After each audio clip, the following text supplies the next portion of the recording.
to the leading female participation sport down under. You guys, this might surprise you. It's played by more than 1 million Australians. It's netball. And I'm delighted to say we're joined by legendary former captain of the Aussie Diamonds netball team, Caitlin Bassett. Seabass is a dual netball world champion. She's a Commonwealth Games gold and silver medalist, a Super Netball premiership player.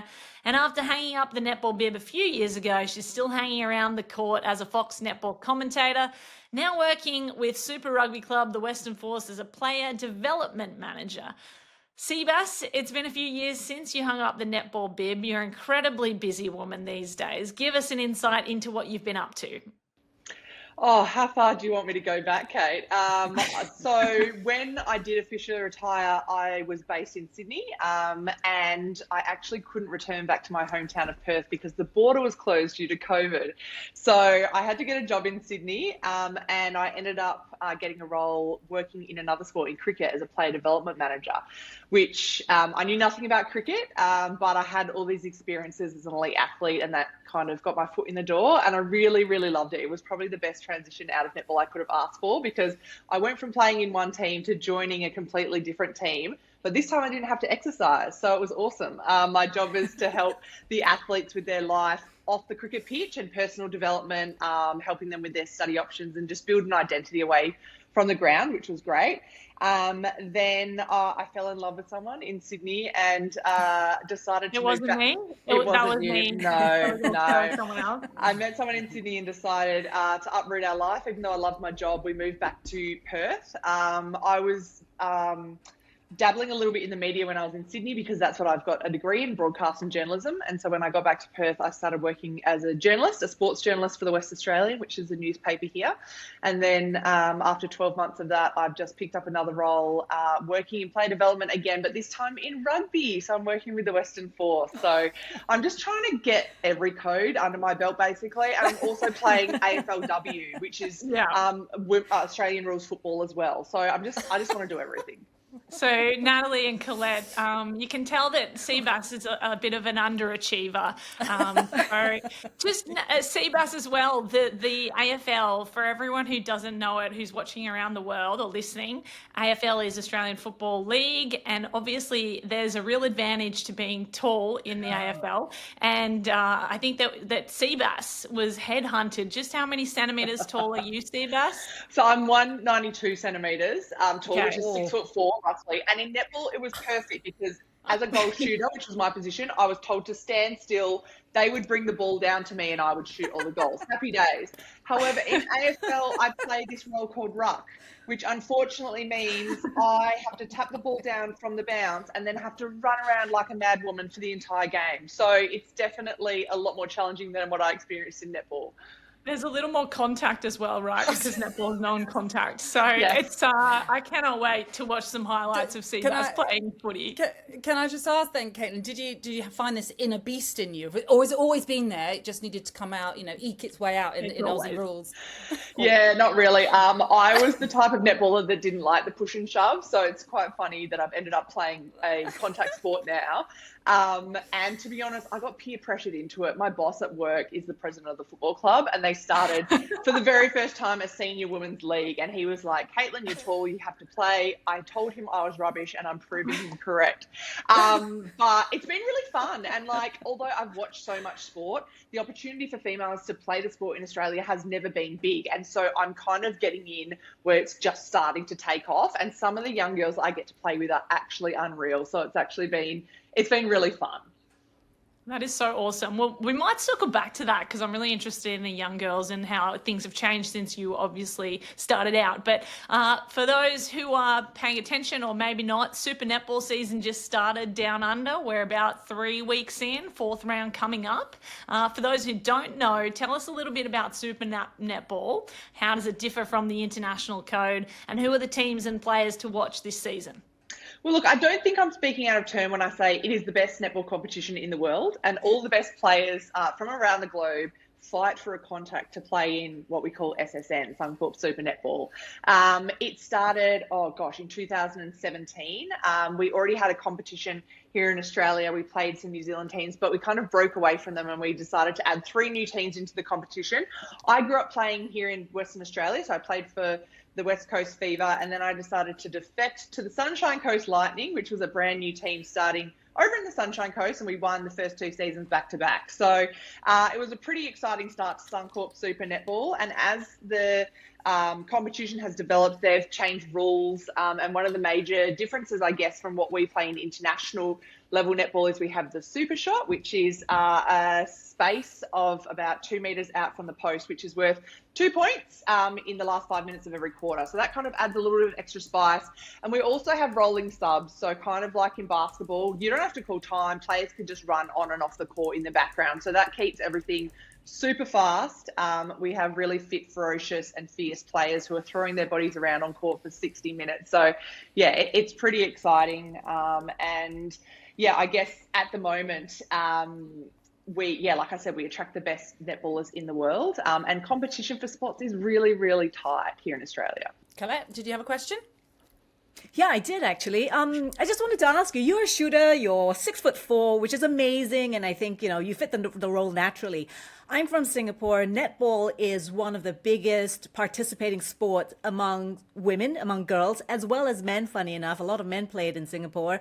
But because of our Asian built, we're smaller, right? So it's very hard to compete against the likes of you. I mean, you're a shooter, but I'm sure the defenders are just as tall as you.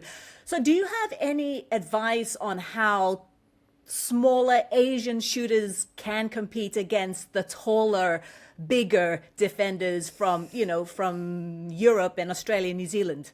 Yeah, definitely. In certain positions, height is an advantage. A lot of the goal shooters in the league are around my height. There's a Ugandan shooter this year called Mary Cholok, and she's 201 centimetres tall. So it is very hard to stop those players. But I guess that's where tactics come involved, and it is all about slowing the ball down, defenders picking the ball off before it can even get to the circle. So that's what kind of makes, I guess, the tactical side of when you're playing against and with gigantic players so interesting. But then I guess we need the short girls to do the running. As a goal shooter, I got yelled at if I ran too much. And so a lot of the mid-quarters, the elite mid-quarters in our league are short. My best friend is a wing attacker. She's literally half my height.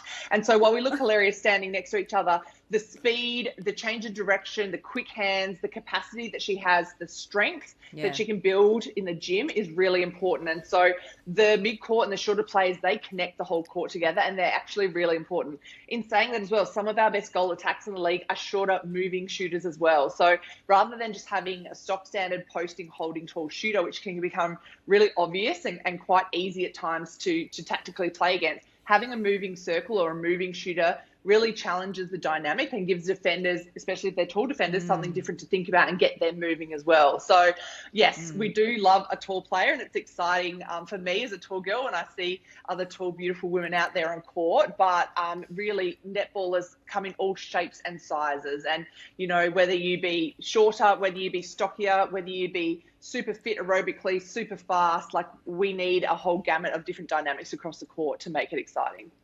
And just to follow up on that. Sorry, Natalie. I just wanted to follow up on that because I know it's a little bit Singapore-centric, but also in terms of Asia, Singapore is one of the top teams in Asia. And Asia's a huge continent, right? But we're still so far away from all the top teams in netball. I mean, so from what you've seen, is it more of the lack of facilities, the lack of infrastructure, coaching? I mean, what is setting us back? Yeah, so I was lucky enough to play in the 2011 World Championships in Singapore. So that was amazing. And Singapore obviously got to be a part of that competition at the time. And unfortunately in netball, there is quite a big gap between the top 5 or 6 countries at the moment and the rest of the world. And I think that's because we have access to elite coaching staff, we have elite facilities. We really have, like a huge range of athletes. Like Australia is obviously a sporting mad country. So we have like so many athletes that we can choose from, and the competition for spots is particularly hard. So I think when I've seen growth across other countries, and what I've really loved is some of my former teammates are now going and coaching and helping out in other countries and help bring the standard up. And a lot of that is, different tactics. It's about giving them access to different drills and skills at training, really pushing the standard.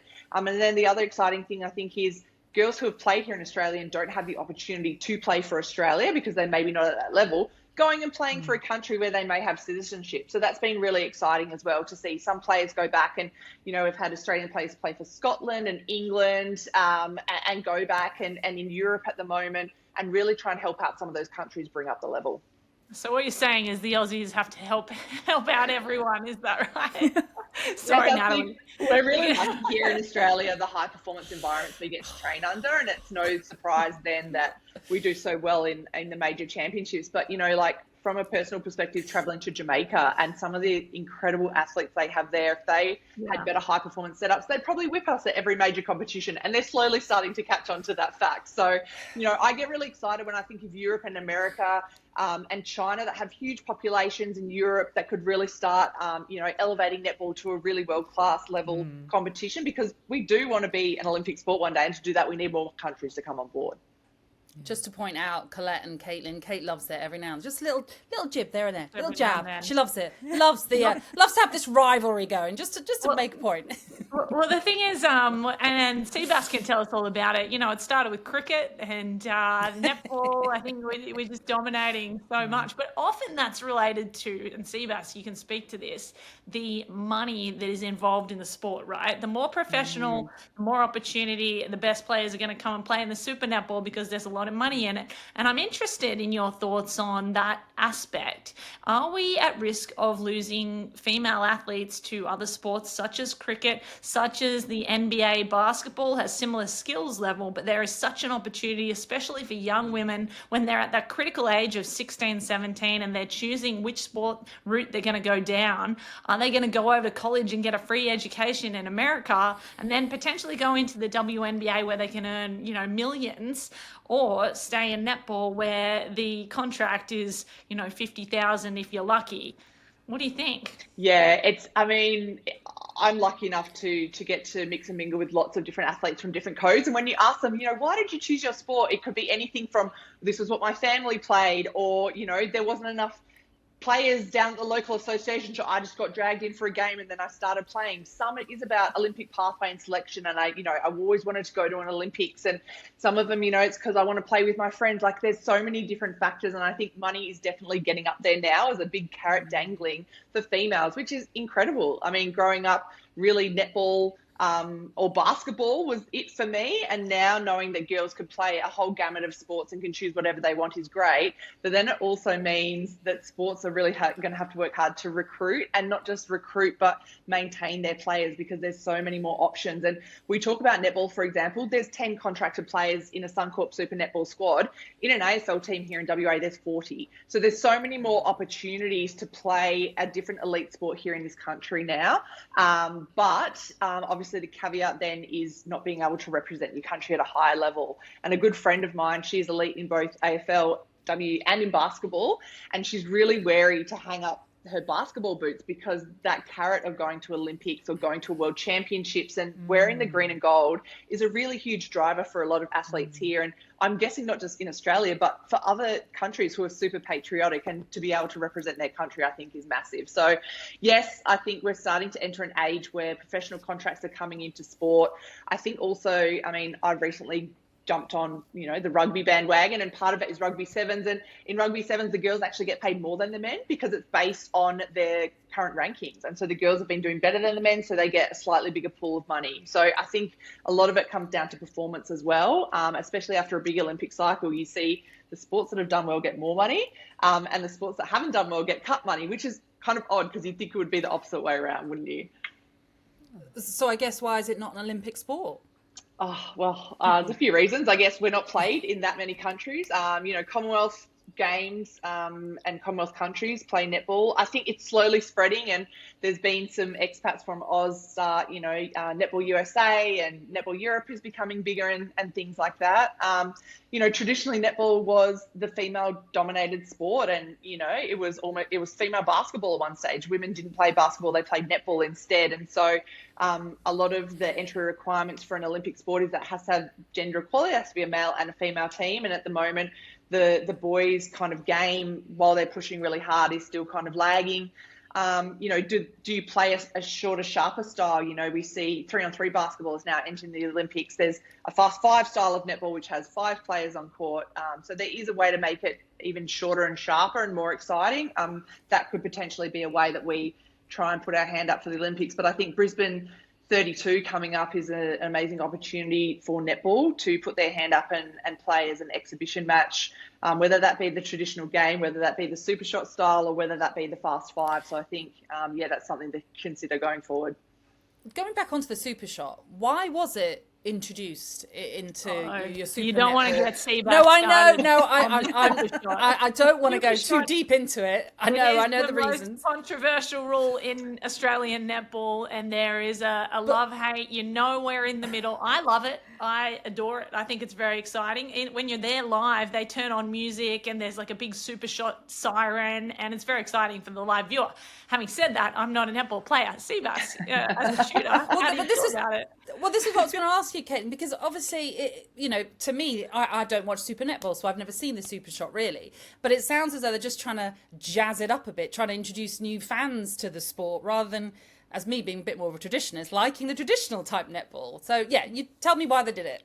This is true, and netball, very similar to cricket, has a lot of rusted-on tradition. And so there was a lot of pushback when the Super Shot first got announced. But in saying that, with the rise of all these other female sports, we've got to kind of step up to the plate and show that our game can evolve and something different, and be accessible to a different fan group that maybe didn't like the traditional way of playing netball. So me, as I'm more of a traditional and obviously a goal shooter, it affected me a lot. I don't love the super shot because I think it actually hides at times when a team is doing well and they're performing really well. If you've got a super shot specialist on your team, they can peg back that deficit really quickly, and it's maybe not the best team that's won. Tactically, I understand it's completely different.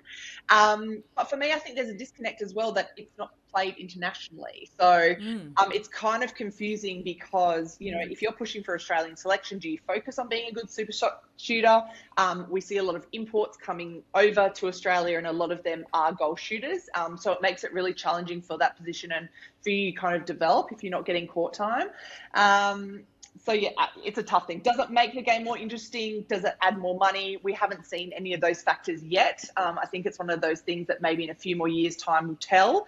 Kate, I guess as a journo and writing about it, you're probably a little bit more removed. For me, I hate it, but that's just me as a traditional netballer. Apart from like the theatre of it all, which I assure you is very exciting as a viewer compared to just the one for one. When you've got someone trailing and there's 5 minutes left in a quarter, and they're trailing by 6 points, 3 super shots, and they're right back in it. So I agree that you can have teams that are really playing quite badly and they rely on these long distance shooters and they just come back, and you kind of think, well, is that fair? I mean, possibly that's their tactic. There was your former team, the Giants, very good at doing that last season.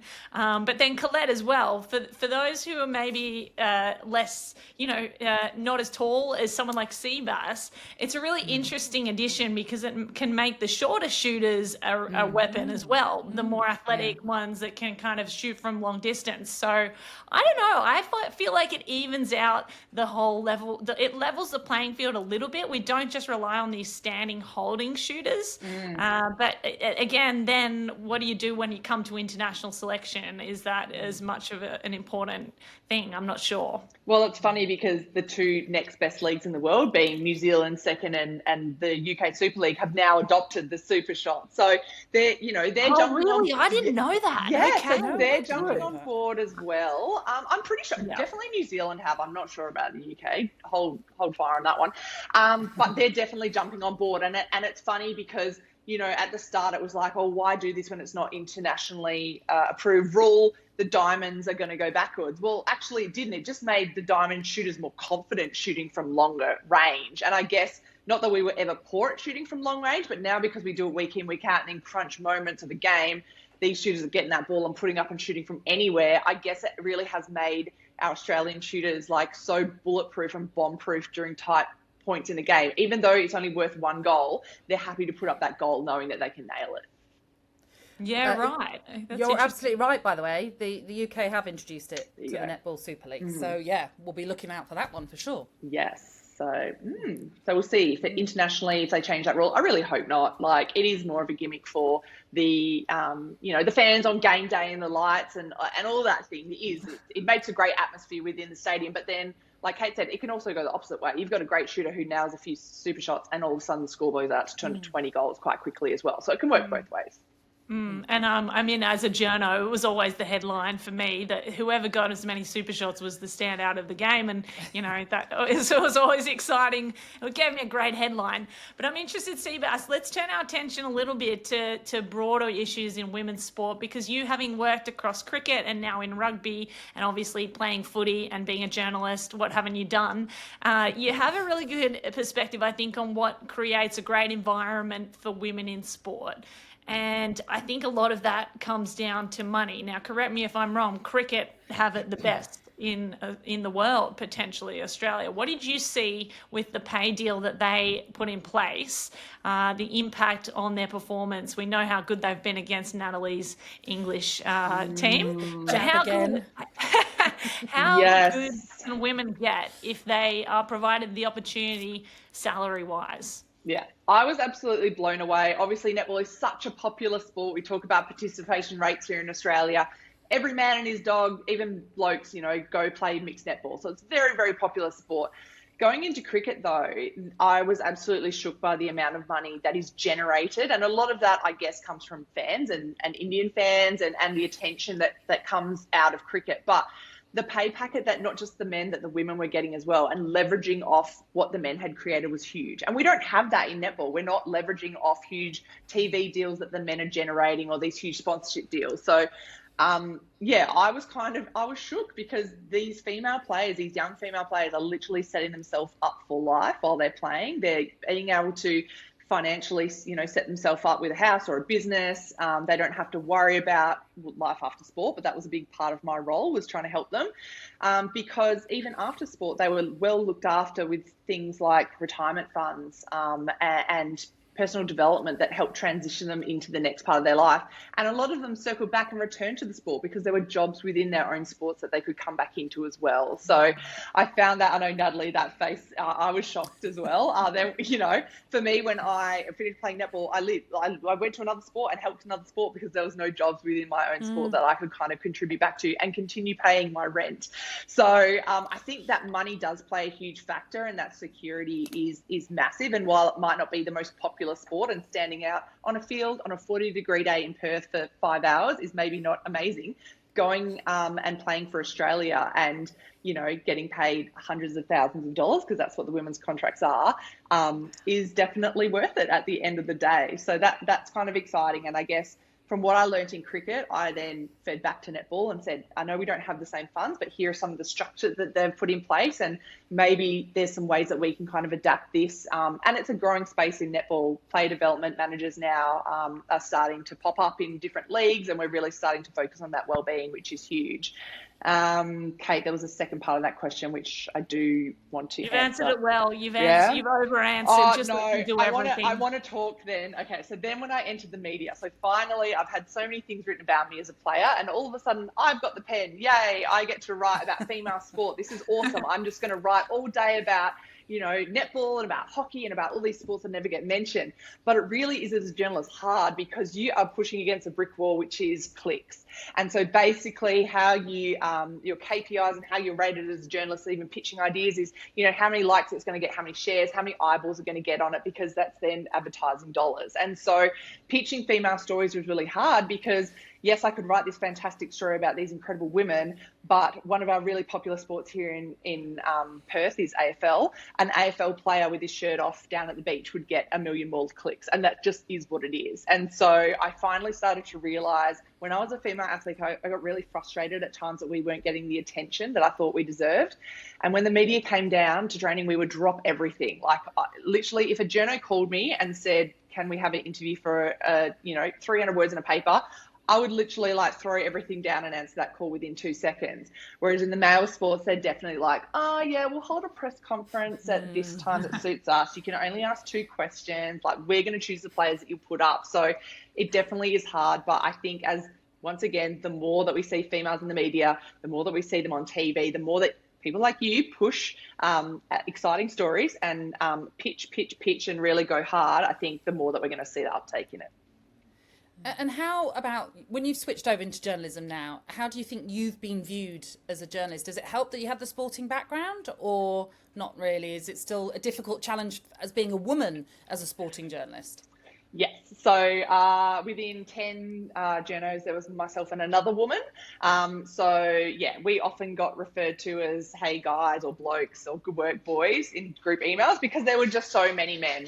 Apologies, I have a giant dog and he's very excited to see me. Chino, get on the call. Yeah. Chino in. Yeah, so that was hard because, in amongst the daily pictures for stories, they'd have all theirs and, speaking up as a female is sometimes quite challenging and saying, well, what coverage are we doing for the men? For example, in AFL, why aren't we doing the exact same coverage for the females when AFLW started? So even just having a voice like that in the background, nagging at them, I think at times they didn't enjoy.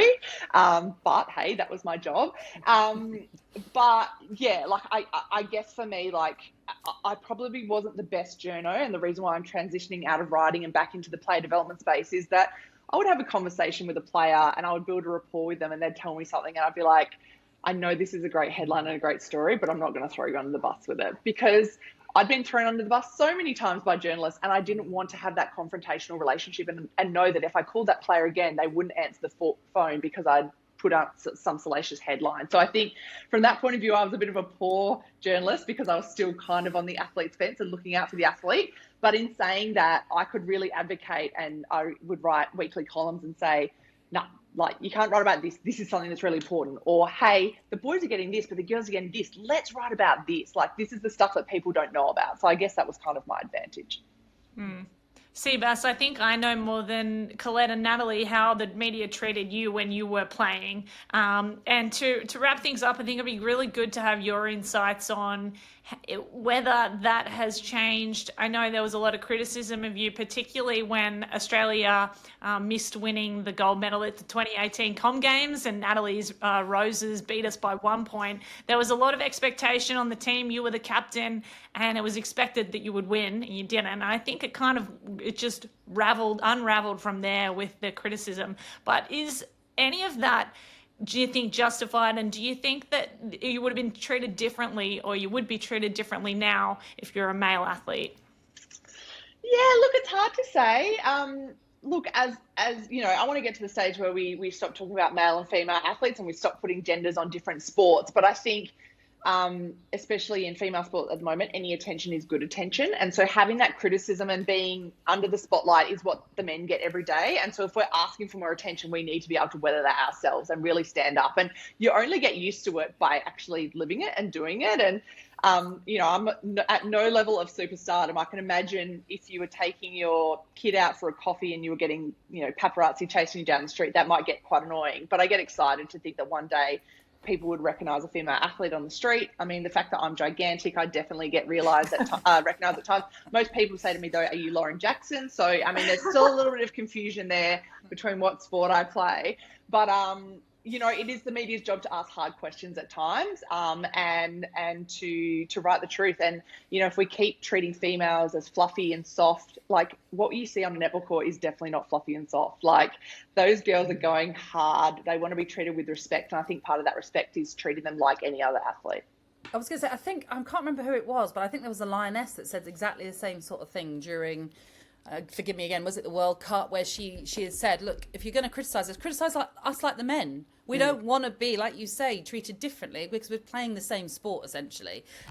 So as horrible as it is for it to be personal, at the end of the day, if we want it to be equal across the board, then you got to review everything the same way, I suppose. Yes. And I would always kind of challenge the men at work to, would you ask a male that question? Because I get really, really cranky at tennis for some reason. There's always tennis press conferences when journalists ask some sexist comment or, what about your outfit or what about the person you're dating? And I'm just like, grow up. If you wouldn't ask that to a male athlete, don't ask it to a female athlete because that is disrespectful. Yeah. And I think, unfortunately, still we're in the era that a lot of men with a microphone potentially sitting there looking at a female athlete going, oh, well, I could do what you do easily. But it's not the case. I love it when men get shown up by female athletes. It just makes my heart sing. And also when they show up, the men in the newsroom as well, which you now have an experience of both, which is fantastic. Because we all know, the girls have to work 10 times as hard as the guys when we're, doing the same job. Seabass, I appreciate you. We all appreciate you coming on. It has been so great to have you, and we hope you maybe come on again another time later in future and join us. You're part of this sporting planet now. Yay. No worries. Thanks so much for having me, and great work. Thank you for sharing, women's stories. It's so important. You guys are really making a difference. So don't ever, ever, ever forget that. Oh, thank you. Appreciate you.